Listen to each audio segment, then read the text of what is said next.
모파상이라는 사람이 있죠. 유명한 작가죠. 모파상이라는 사람이 쓴 단편 중에 한 줄의 끈이다 라는 그런 소설이 책이 있습니다. 거기 보면 30세 난 농부가 시장에 나갔다가 우연히 땅에 떨어진 이 줄 하나를 발견하게 됐어요. 그래서 그 줄을 잡아서 주머니에 이렇게 넣었거든요. 그런데 마침 같은 장소에 어떤 사람이 그때 딱 지갑을 잃어버렸어요. 이 사람이 오해를 한 것입니다. 그 농부가 주머니에 자기 지갑을 넣은 줄로 알고 그 사람을 붙잡아다가, 그 농부를 붙잡아다가 경찰서에 넘겼습니다. 농부가 아무리 아니라고 항변을 했지만 소용이 없습니다. 결국 경찰서에 끌려가서 온몸을 수색당하는, 샅샅이 뒤짐당하는 수모를 받은 후에 그런 누명을 벗게 됐습니다. 그때 있을 수도 있는 일이지, 한 번 당한 수모니까 내가 잊자 그랬으면 괜찮을 것인데, 이분이 얼마나 억울했는지, 얼마나 분했는지 자신의 억울함을 나타내기 위해서 농부는 그때부터 자신이 주었던 이 한 줄 끈을 목에다가 이렇게 걸고 다닙니다. 사람들이 보니까 이상하게 줄 하나 메고 다니니까 뭐냐고 묻습니다. 그때마다 그 끈에 대해서 설명을 합니다. 자신이 이렇게 억울한 일을 당했다고, 나중에는 농사 짓는 것도 잊어버리고 또 가정도 돌보지 않고 오직 이 한 줄 끈에 얽힌 억울한 사연만 외치다가 세상을 떠나고 말았습니다.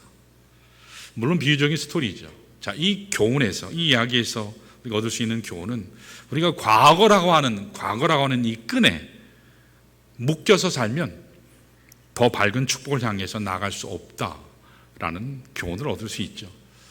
여러분, 하나님 주신 인생을 힘차게 전진해 나가는 데 있어서 우리 마음속에 혹시 과거라는 끈이 내 마음을 붙잡고 있으면 나아갈 수가 없어요.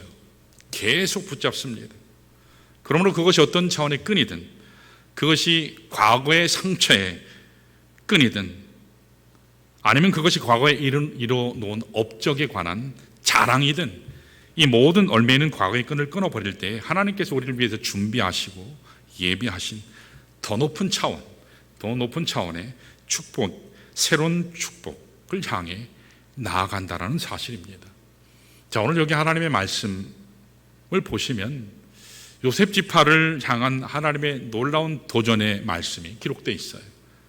지난주에 이어서 지금 땅 분배 이야기를 지금 하고 있는데, 오늘 본문 17장 14절 말씀을 보시면 요셉 자손들이 여호수아에게 땅을 분배받는 과정에서 이렇게 지금 불평을 해요. 우리 한번 읽어볼까요? 14절 같이 읽습니다. 시작. 요셉 자손이 여호수아에게 말하여 이르되 여호와께서 지금까지 내게 복을 주심으로 내가 큰 민족이 되었거늘 당신이 나의 기업을 위하여 한 제비 한 분깃으로만 내게 주심은 어찌함이니까 하니 그랬습니다. 자, 오늘 본문 속에 나오는 요셉 자손은 요셉의 후손들이죠. 므낫세 지파와 에브라임 지파를 지칭하는 것입니다. 자, 이스라엘이 가나안 땅을 정복했을 때, 자, 므낫세 지파와 에브라임 지파에게도 당연히 땅을 지금 분배하고 있습니다. 자, 그런데 분명히 지금 두 지파인데 두 분깃을 줘야 할 것인데 왜 한 분깃밖에 주지 않느냐 하면서 하나님 앞에 원망을 합니다. 자, 그때 15절 말씀에 보면 여호수아가 이렇게 얘기해요. 우리 한번 15절도 읽어볼까요? 시작. 여호수아가 그들에게 이르되 내가 큰 민족이 되므로 에브라임 산지가 내게 너무 좁을진데 브리스 족속과 르바임 족속의 땅 삼림에 올라가서 스스로 개척하라 하니라 그랬습니다. 지금 여호수아가 그들이 요청한 것에 대해서 지금 응하고 있는 모습이죠.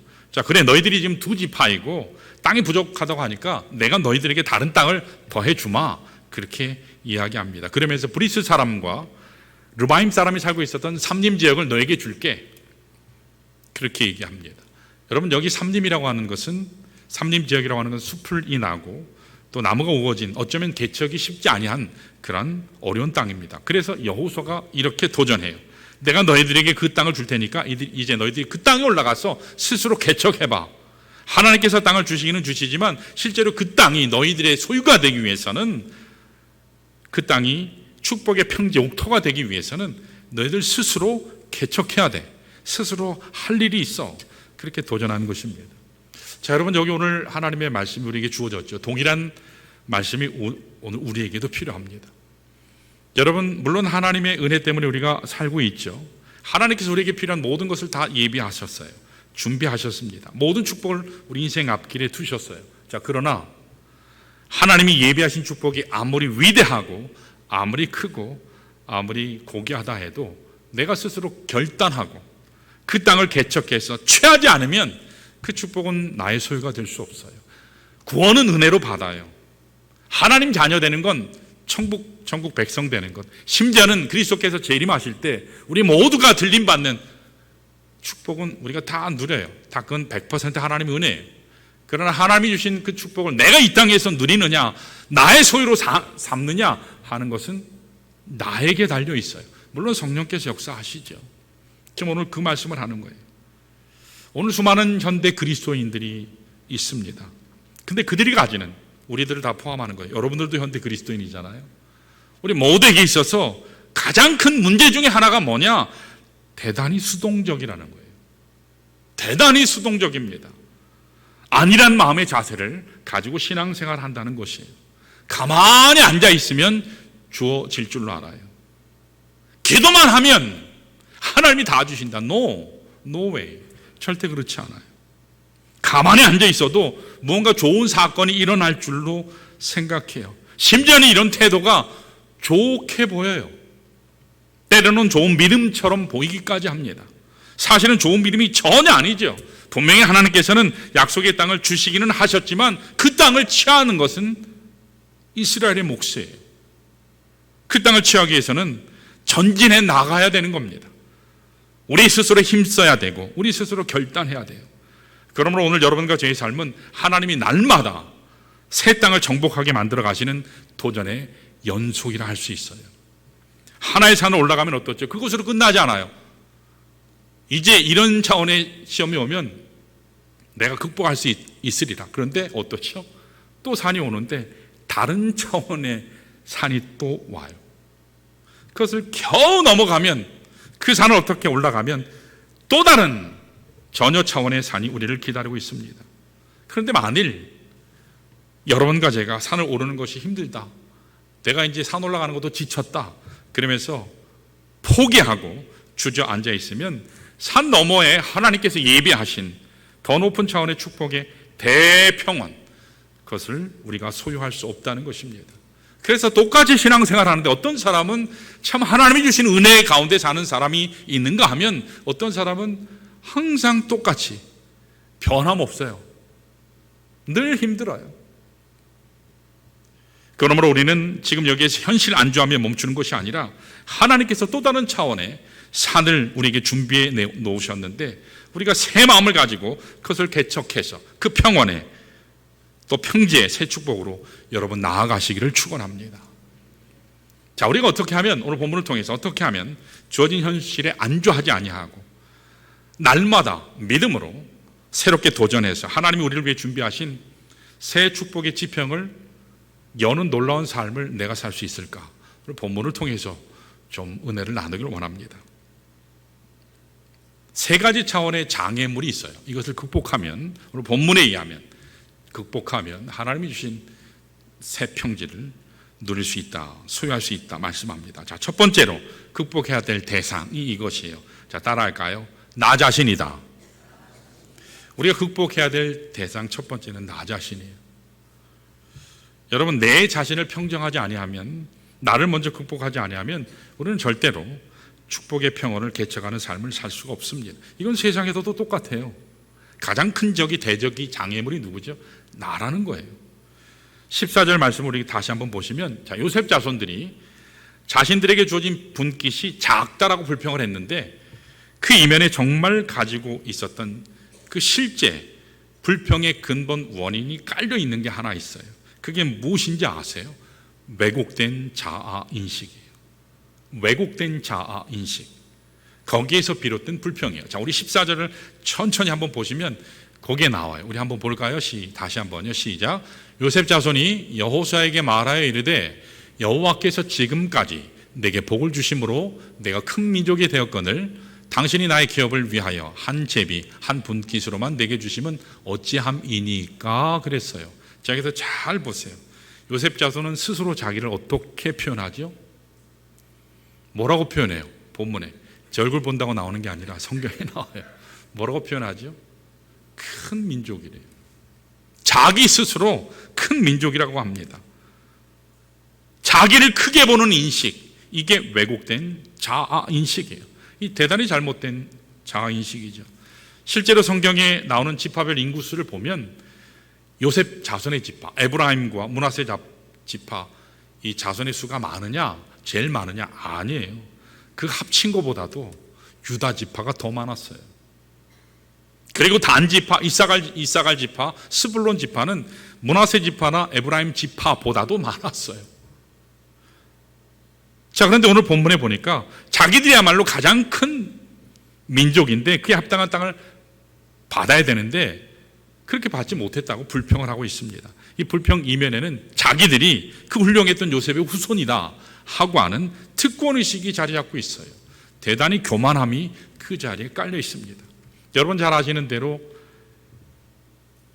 이스라엘이, 특별히 야곱의 후손들이 어려운 지경에 있을 때 굶어 죽기 직전인데 그때 그를 애굽으로 불러서 번성하게 200만에서 250만이나 되는 60만의 장정들이 있게 하는 이 놀라운 큰 민족이 되도록 만들어준 직접적인 원인은 물론 하나님이지만 요셉의 역할이 컸잖아요.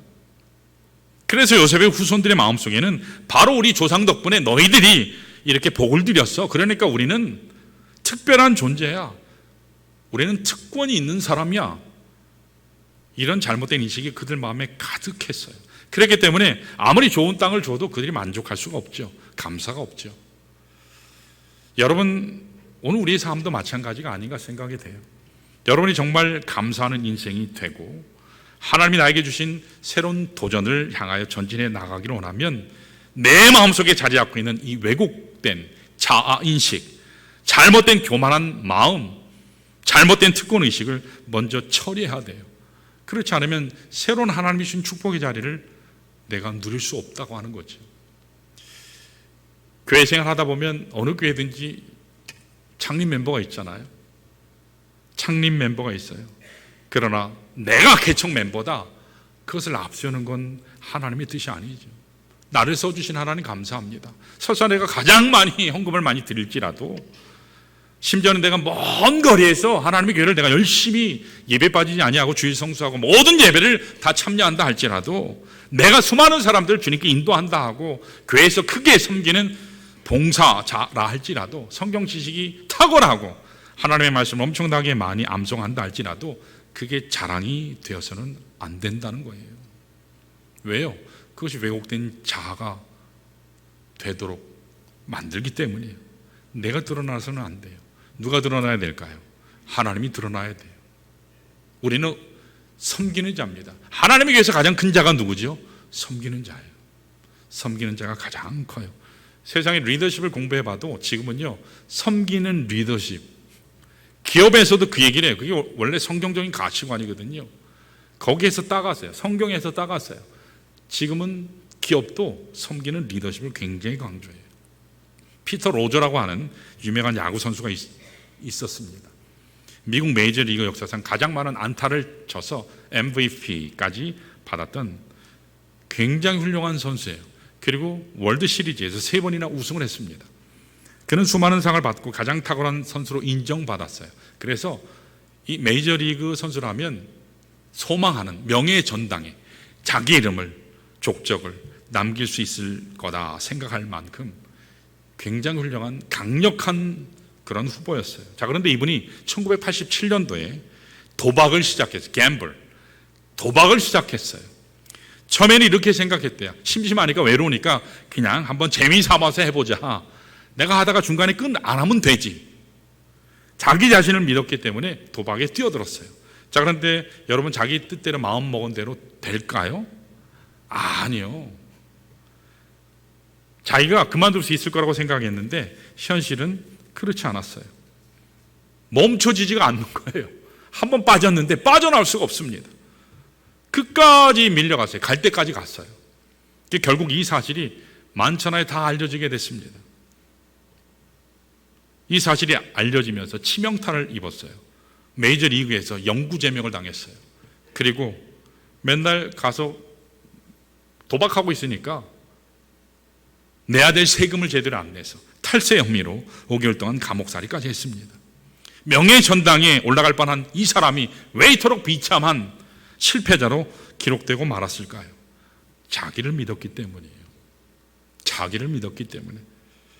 여러분, 오늘 많은 사람들이 자기 자신을 과신해요. 내 능력으로 할 수 있지, 내 의지로 할 수 있지, 충분히 극복할 수 있다, 내가 나를 믿을 수 있다. 물론 믿을 수 있죠. 그러나 여러분, 다 내가 해결할 수 있는 게 아니잖아요. 사실은 여러분 스스로의 능력으로는 여러분 자신을 절대로 다 통제할 수 없어요. 성경을 보면 구약의 유명한 기둥과 같은 사람을 한 사람 뽑으라면 모세를 뽑을 수 있어요. 모세오경을 기록한 사람. 그리고 신약에서는 13권을 기록한, 신약 27권 중 13권을 기록한 사도 바울을 꼽을 수 있어요. 대단한 사람들이죠. 자, 특별히 사도 바울과 같은 사람은요, 굉장히 단호했어요. 얼마나 의지가 강한 사람인지 몰라요. 자, 그런데 사도 바울과 같이 의지가 강한 사람도 로마서 7장에 보면 번번이 자기 속에 있는 또 하나의 자아, 다시 얘기해서 옛자아 때문에 패배한 사실을, 대단히 부끄러운 사실이거든요. 우리가 보통 상당한 탁월한 자리에 올라가면 자기의 약점, 부족한 점을 이렇게 좀 웬만하면 미화시키고자 하는 그런 경향이 누구에나 다 있어요. 그런데 사도 바울은 그대로 기록해요. 자기의 연약함을. 패배한 사실을 그가 거기 고백하고 있어요. 다시 한번 잘 살아보자. 내가 하나님의 말씀대로 잘 살아보자. 바르게 살아보자. 열심히 결심하고 결심했는데 그 다음 순간에 또다시 자기 속에 있는 이 또 다른 자아, 옛자, 죄성 가운데 여전히 있는 그 자아, 거기에 패배하는 자신을 경험하면서 로마서 7장에 뭐라고 고백하죠? 오호라, 나는 곤고한 사람이로다. 누가 이 사망의 몸에서 나를 건져낼고, 피를 토하는 심정으로 처절하게 절규하고 있어요. 여러분, 우리는 우리 자신을 믿을 수 없어요. 내 속에 있는 또 하나의 죄성을 가진 이 자아를 우리의 능력으로는 절대로 극복해낼 수가 없어요. 물론 우리가 구원받은 하나님의 아들, 딸들이기는 해요. 천국 백성이기는 해요. 그러나 여전히 죄 가운데 세상 사람하고 어쩔 때는 전혀 차이가 없는, 어쩔 때는 더 악한 그런 모습으로 살아가는 우리들의 죄의 현실이 있다는 겁니다. 그래서 사도 바울은 우리에게 이렇게 권면해요. 정말 나를 정복해서 하나님 사람답게 변화되려면 해야 되는 게 있습니다. 그 한 가지는 뭐냐? 나의 정과 욕심을 십자가에 못 박아야 돼요. 매일매일, 날마다, 순간마다 내 안에 드러나는 죄성, 그래서 끊임없이 십자가에 못 박아야 된다는 거예요. 여러분, 십자가는요, 내가 구원받을 때만 한 번 필요한 게 아니에요. 십자가는 시작이고 십자가는 끝이에요. 언제까지요? 주 예수 재림하시는 그날까지. 십자가의 은혜가 아니면 우리는 결코 하나님의 뜻대로 살아갈 수 없어요. 매일매일 실패해요.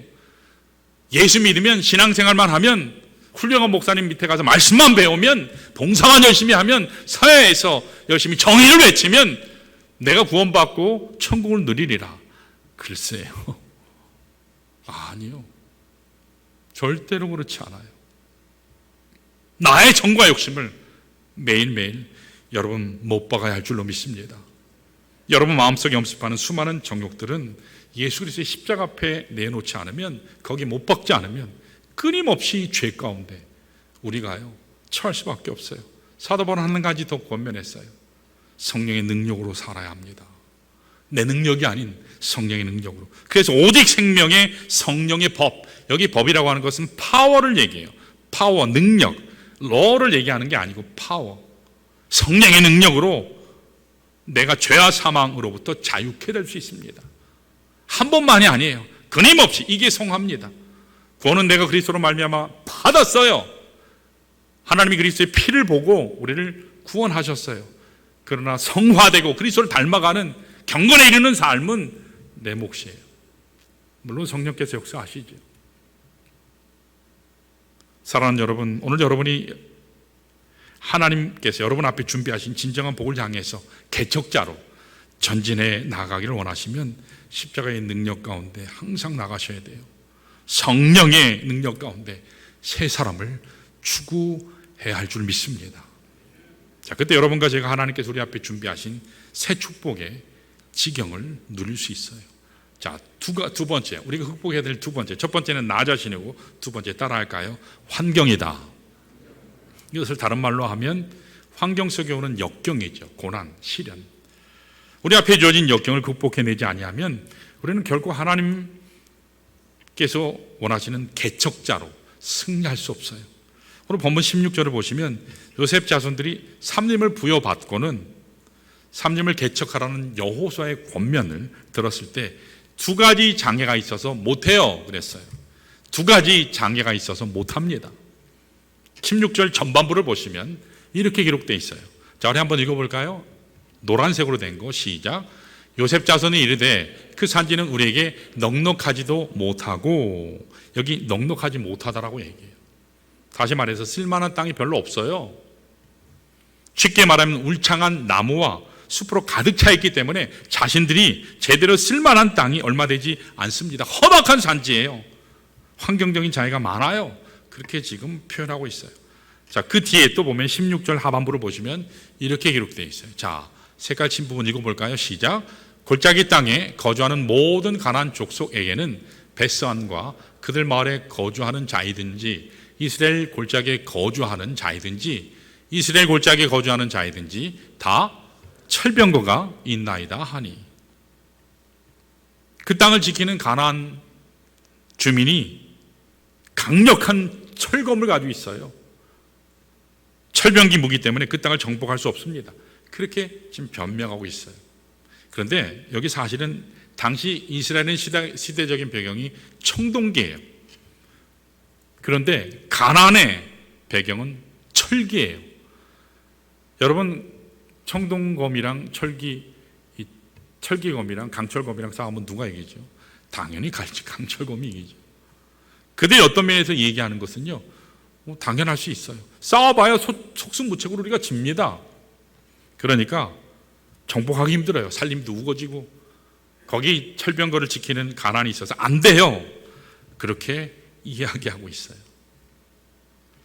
그런데 여러분, 우리가 어떠한 땅을 정복하든지 어떠한 하나님의 축복을 소유하기를 원한다면 역경을 통과하지 아니하고 주어질 복이 있던가요? 역경을 통과하지 않고 여러분들이 지금 오신 그 자리까지 여러분 오실 수 있었나요? 절대로 올 수 없었어요. 수많은 난관들이 있었어요.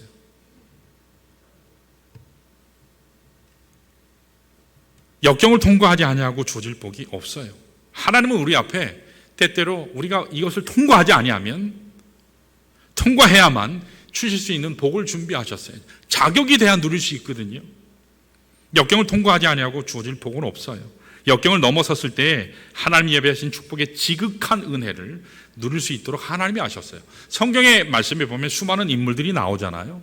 그때 그 인물들 치고 역경 넘지 않고 하나님 앞에 창대하게 쓰임받은 사람은 아무도 없어요. 여러분, 모세의 경우는 어떻죠?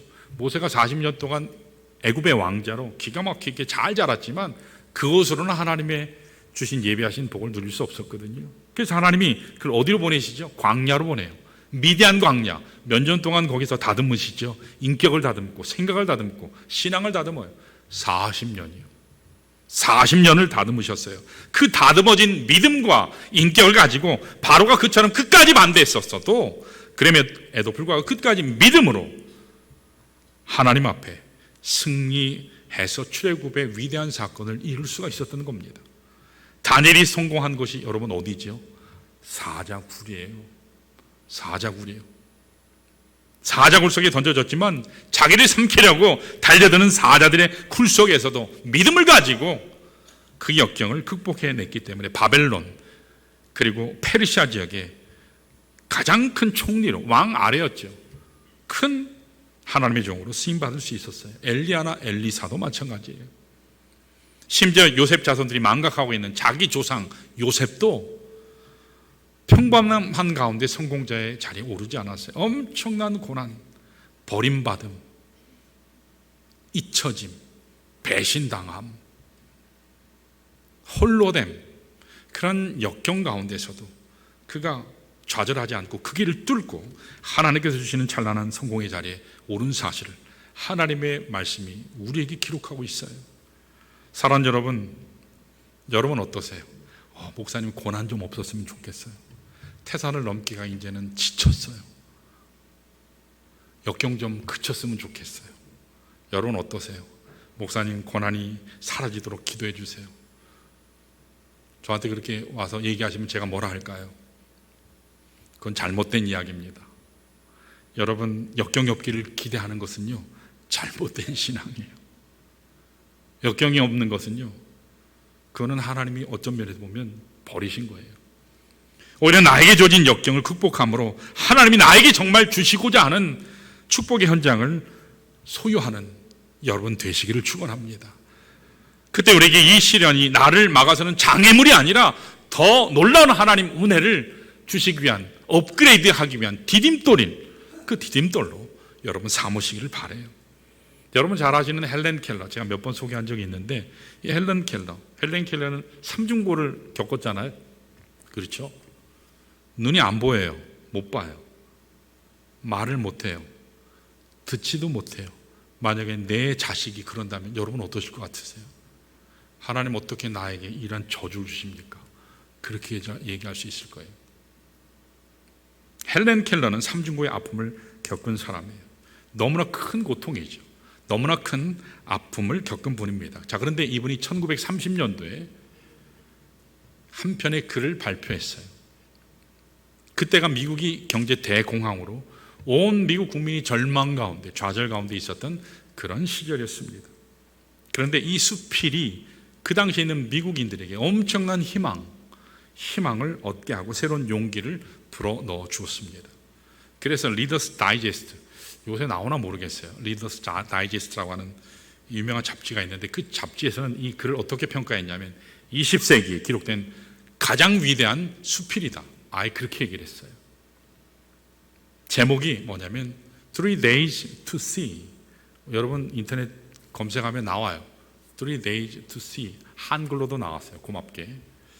제목이 내가 사흘만 볼 수 있다면, 사흘만 볼 수 있다면. 내용이 이러해요. 제가 이렇게 축약하면 간단하게 이런 내용입니다. 첫째 날, 나는 친절과 겸손과 우정으로 나의 삶을 가치 있게 만들어준 이 설리반 선생님을 찾아가서 손끝으로만 만져보았던 설리반 선생님의 얼굴을 만져보고, 그리고 물끄러미 그 얼굴을 몇 시간이고 그 모습을 쳐다보면서 내 마음속에 간직해 두겠다. 선생님을 얼마나 보고 싶었으면. 그리고는 밖으로 나가서 바람에 나풀거리는 아름다운 나뭇잎과 들꽃과 석양에 빛나는 노을을 보고 싶다. 둘째 날에는 먼 동이 트며 밤이 낮으로 바뀌는 웅장한 기적을 보고 나서, 해도 지죠.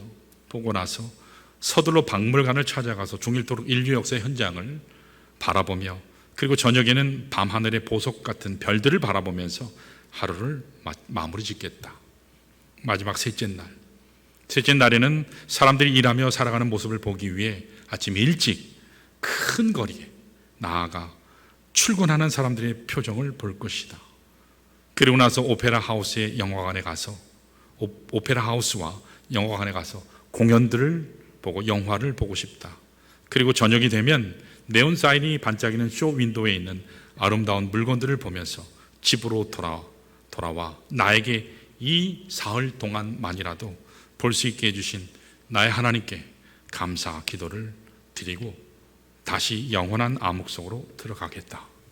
그리고 맨 마지막에 이와 같은 결실이 오기를 도전하는데 우리에게 오늘 이렇게 얘기해요. 잘 들으세요. 내일이면 귀가 안 들릴 사람처럼 새들의 지저김을 들어보라.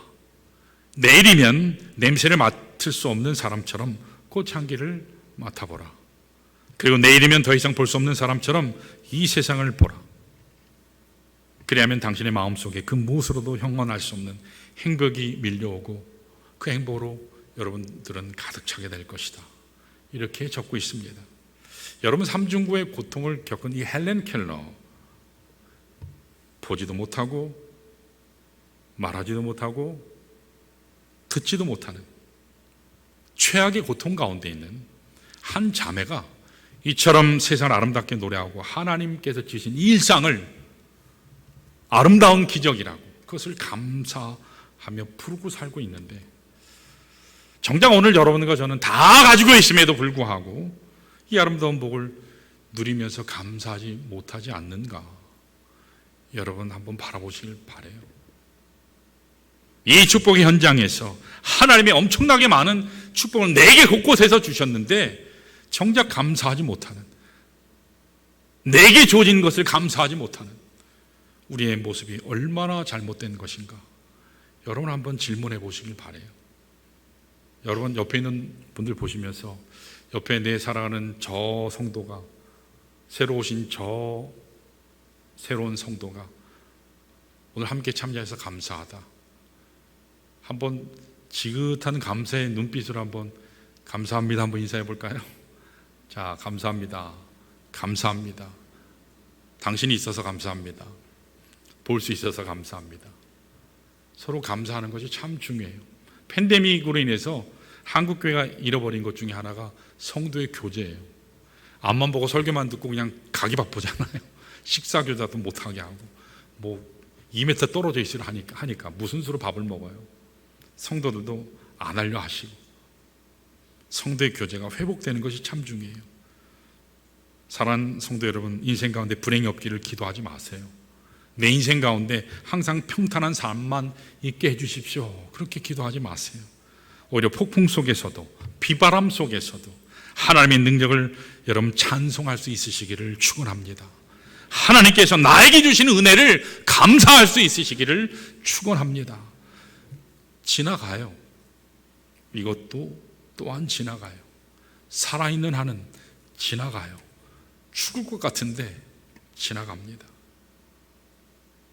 예수 그리스도의 십자가 능력으로 부활 생명으로 힘차게 한 걸음 한 걸음 전진해 갈 수 있음을 여러분 감사하시길 바랍니다.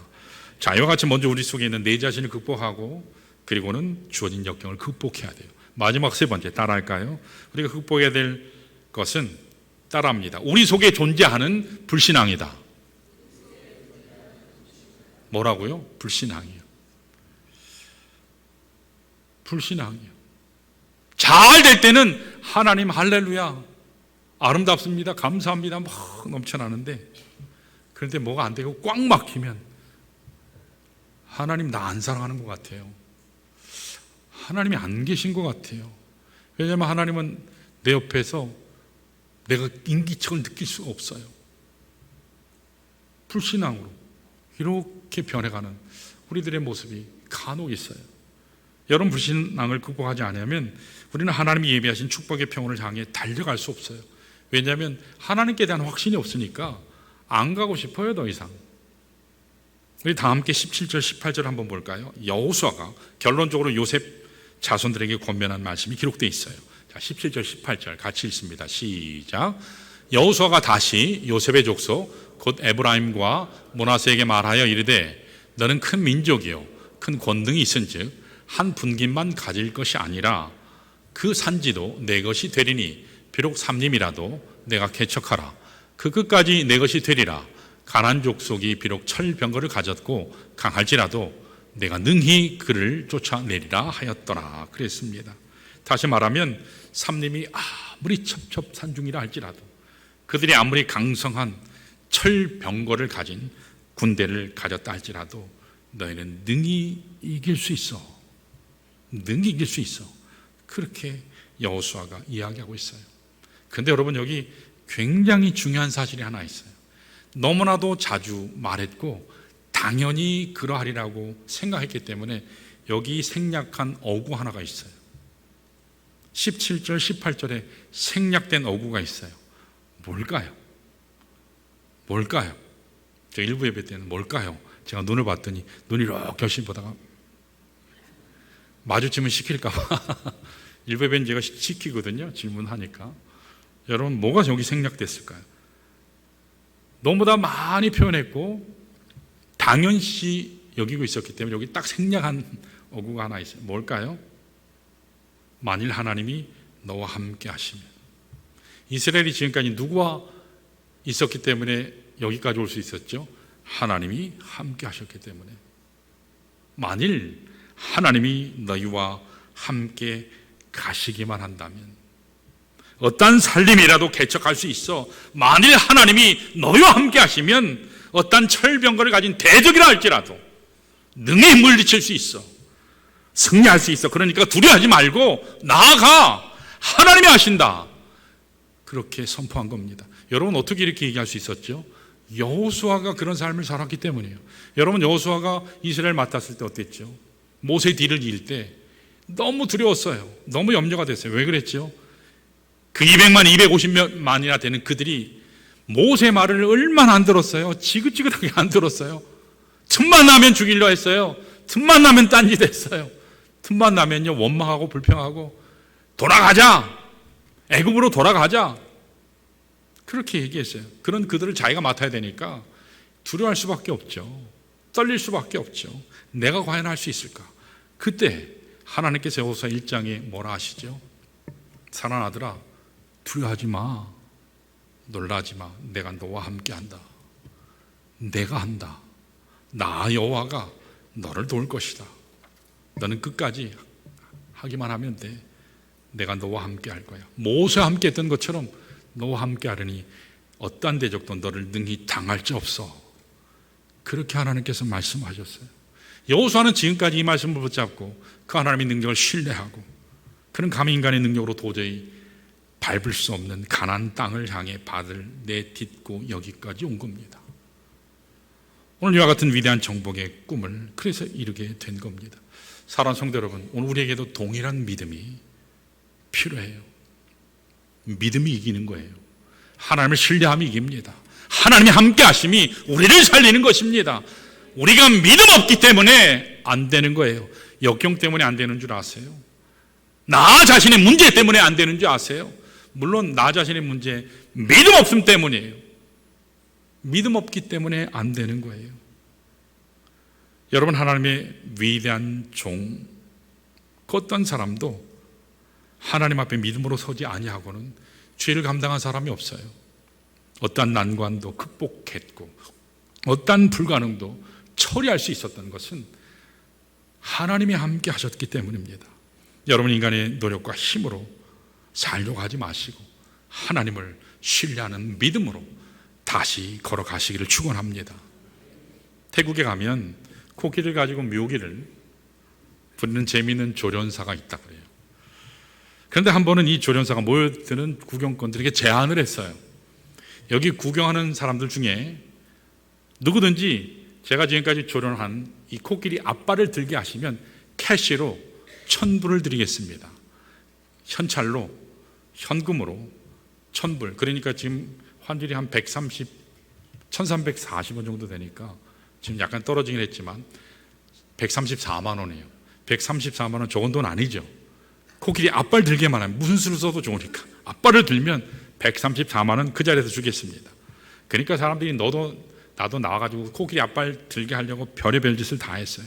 묘기도 부려보고 춤도 추고 소리도 질러보고 막 울어보기도 하고 심지어 어떤 사람은 발을 막 끙끙거리면서 들어보려고 하기도 하고. 되나요? 안 돼요. 이 무거운 코끼리 인간이 아무리 힘쓴다고 앞발을 들겠습니까? 자, 그런데 아무도 못하는 그 상황 가운데 한국에서 오신 어떤 목사님 한 분이 양복을 딱 입고 오셨는데 그분이요 이렇게 코끼리 앞으로 나오시는 거예요. 코끼리 귀에다 대고 한 말씀 하셨어요. 그랬더니 코끼리가 놀래가지고 앞발을 촥 들더래요. 뭐라고 얘기했는지 아세요? 야, 너 나하고 개척교 한번 해볼래? 개척교 한번 해볼래? 그랬더니 코끼리가 놀래가지고 앞발을 딱 들더래요. 여러분, 한국에서 개척하는 거 정말 힘들어요. 거의 불가능에 가까워. 저희도 이제 개척해서 아산에 개척했잖아요. 뭐 장태범 목사님이 열심히 감당하셔서 계속 나아지고 있는데, 개척교회는요 정말 힘들어요. 코끼리마저 두 발 닫을 정도로 힘든 게 개척교회예요. 사랑하는 여러분, 우리가 한 사람을 변화시킨다, 그래서 하나님의 사람으로 만든다, 이거 인간의 노력으로 될 줄 아세요? 여러분 자녀들, 여러분 아무리 잘해도 지 맘대로 가요. 결국은 그렇지 않아요. 그런데 그게 여러분들도 그러셨잖아요. 물론 저도 물론 그랬어요. 여러분 절대로 사람은 내 뜻대로 안 돼요. 인간의 노력으로 안 돼요. 불가능해요. 이거 개척교회만 적용되는 게 아니라 우리 인생의 일상생활 삶의 전반 영역에 다 걸쳐서 동일하게 적용됩니다. 여러분, 우리 삶 가운데 우리 힘으로 들 수 있는 것 아무것도 없어요. 우리의 힘만으로 극복해낼 수 있는 과제가 아무것도 없어요. 하나님이 함께 하셔야 할 수 있어요. 하나님이 함께 하시면 됩니다. 하나님이 나와 함께 하시면 승리자가 될 수 있어요. 여러분과 제가 지금까지 살아오면서 전적인 하나님의 도우심과 능력으로 여기까지 왔어요. 지난 세월 우리 좋은 교회, 오늘 오직 하나님의 도우심과 능력으로 여기까지 온 줄로 믿습니다. 많은 성도들이 수고가 있었고 눈물이 있었고 헌신이 있었어요. 목숨으로 교회를 지켜온 담임 목사들이 있었고 그들의 가정의 희생, 지난 수고들이 있었습니다. 그러나 그들이, 물론 저도 하나님께 사명하신 그날까지 감당하다가 가겠죠. 그들 모두는 다 지나갈지라도, 심지어는 잊혀질지라도 하나님의 나라는 멈추지 아니하고 계속 확장돼야 합니다. 하나님의 통치는 이 땅에서도 그 나라에서도 영원토록 계속 될 것이기 때문이에요. 사랑하는 여러분, 우리 앞에는 앞으로도 수많은 역경이 존재할 수 있어요. 존재할지 몰라요. 그러나 올라갈 산이 험악하고 험준할지라도 하나님이 함께 하시면 능히 정복할 줄로 믿습니다. 이 시간에 우리 모두 일어나셔서 우리 하나님 앞에 357장, 믿음 없음이 아니라 믿음으로 하나님 앞에서 이 시간 하나 되고 하나님 믿음으로 이길 수 있게 해달라고, 어떤 역경도 고난의 산도 태산이라 할지라도 주님이 함께 하시면 넉넉히 넘어갈 수 있습니다. 우리 가정도 일터도 자녀도 어떤 문제도 우리 이 시간 주님께 맡기는 믿음으로 이기는 우리 되게 해달라고 우리 찬양하시고 함께 기도하시겠습니다.